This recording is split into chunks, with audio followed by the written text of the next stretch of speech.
I first want to just thank you for coming. My principal just asked how do you get such a good turnout. I was like, I don't know, maybe it's just gifted parents. Parents and gifted kids, I don't know what your diagnosis is, but anyway.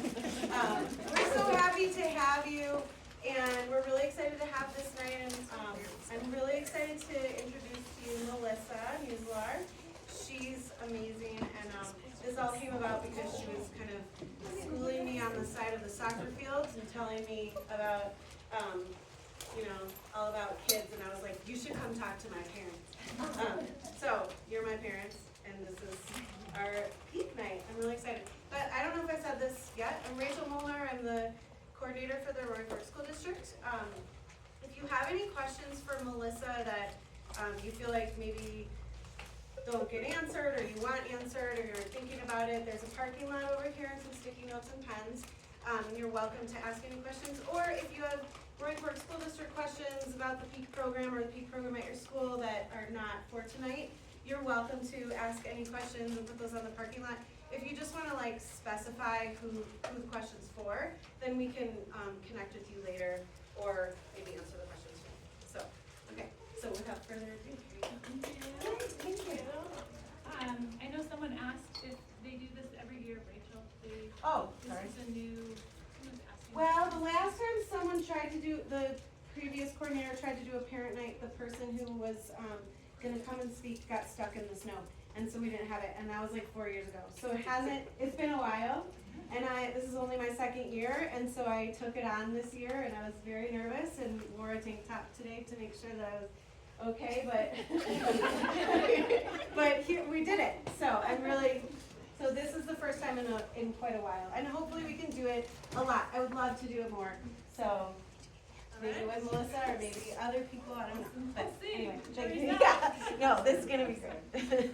Well, thanks for having me. My name is Melissa Muslar, and as Rachel said, I am a therapist, and I have an office here in Carbondale, and I've been practicing for close to 20 years, and I've worked with numerous gifted kids and their parents, as well as many adolescents and adults that are performing in high levels of music or sport, career, and something that we've noticed, colleagues and I, when we work with gifted kids, is that a really high percentage, and you probably see some of these things in your kiddos, really high percentage of gifted kids have the need to set and achieve high expectations, heightened sensitivities, so maybe you have a highly sensitive kid, lack of belonging or feeling misunderstood by their parents, by their teachers, by their peers, intense emotions,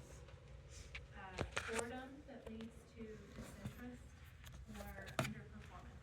And so we're going to talk about each of these things because when left unaddressed, these can lead to anxiety, depression, and what maybe you can have heard of is called gifted kid burnout.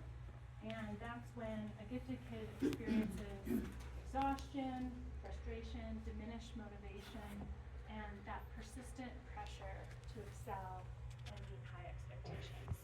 And so I see that in my office sometimes, these kids that have really high anxiety or depression. But when we address these things, we can help them navigate some of these extra pressures or things that they're experiencing. So the way we might address them and how some of the things I want to touch on tonight are expanding their sense of self and identity, introducing the idea to them of self-compassion, making room for errors and imperfection, increasing emotional intelligence, improving emotional regulation, building the skill of empathy, and building frustration tolerance. So I'm going to touch on each of those tonight. And when a child is identified as gifted or twice exceptional, which I'll refer to as 2E, they take that label of giftedness and they interpret it through some lens and they internalize it. And kids do that differently. I'm just going to push this out a little bit. For some kids, that